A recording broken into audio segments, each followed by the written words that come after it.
Hello bachcho, let's see this question.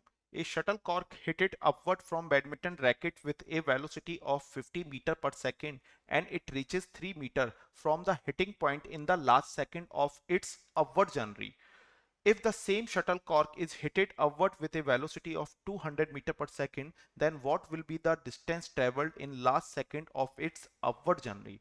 Option A is 111 meter, option B is 170 meter, and option C 153 metre and option D 120 metre. तो चलिए समझते हैं। देखो question में आपको क्या दिया है कि पहले कोई शटल कॉर्क है उसे आपने हिट किया है कितनी वेलोसिटी से। तो केस वन में जब आपने उसे हिट किया है कितनी वेलोसिटी से, आपने इनिशियल वेलोसिटी को रखा है 50 मीटर पर सेकेंड। ठीक है। अच्छा, ये जो 3 मीटर डिस्टेंस ये कवर कर रही है ये लास्ट के nth सेकंड में इसने कवर किया है, और उसी लास्ट के nth सेकंड में आपको अगर शटल को 200 मीटर पर सेकंड से हिट किया जाता तो उस टाइम पे डिस्टेंस कैलकुलेट करना है। तो हम सबसे पहले केस में उस nth सेकंड की वैल्यू निकाल लेते हैं। तो nth सेकंड में जो डिस्टेंस कवर किया जाता है उसकी वैल्यू कितनी होती है, S nth equal to U plus A by two into 2n-1। ये फॉर्मूला होता है। यहां पे ए एक्सीलरेशन है, एन वो nth सेकंड है जिसमें ये डिस्टेंस ट्रेवल कर रहा है, एस nth क्या है, वो nth सेकंड में कवर की गई डिस्टेंस है, और यू इनिशियल वेलोसिटी है। अच्छा, आपको पता है कि एक्सीलरेशन हमेशा ऊपर से नीचे लगता है, तो एक्सीलरेशन की वैल्यू को हम कैसा लेंगे, माइनस का 10 मीटर पर सेकंड स्क्वायर कंसीडर कर लेंगे अगर 9.8 मेंशन नहीं किया गया है क्वेश्चन में।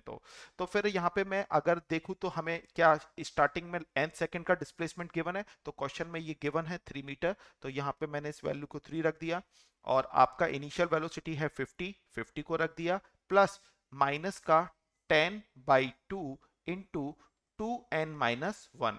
जब हम इसे सॉल्व करेंगे तो सारा डेटा हमारे पास यहाँ पे है, तो n की वैल्यू कितनी निकल के आ जाएगी, n की वैल्यू आएगी 5.2। ये है nth सेकंड की वैल्यू। तो इसी nth सेकंड में अगर मैं 200 मीटर पर सेकंड से शटल को हिट करूं तो ये कितना डिस्टेंस ट्रेवल करेगा। तो वापस से अब केस 2 हम ले लेते हैं। केस सेकंड में हमारे पास क्या क्या गिवन है, हमें इनिशियल वेलोसिटी दी गई है 200 मीटर पर सेकंड, और आपको n की वैल्यू हमने फर्स्ट केस से निकाली है कितनी है 5.2।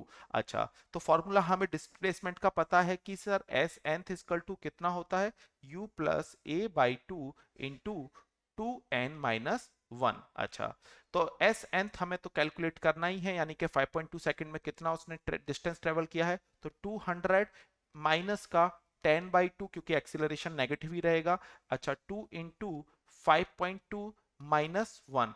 जब हम इसे सॉल्व करेंगे तो एस nth की जो वैल्यू निकल के आएगी, यानी कि लास्ट सेकंड में अपवर्ड डायरेक्शन में जो उसने डिस्टेंस ट्रेवल किया होगा शटल है, वो वैल्यू आ जाएगी 153 metre. So final answer is C, 153 metre.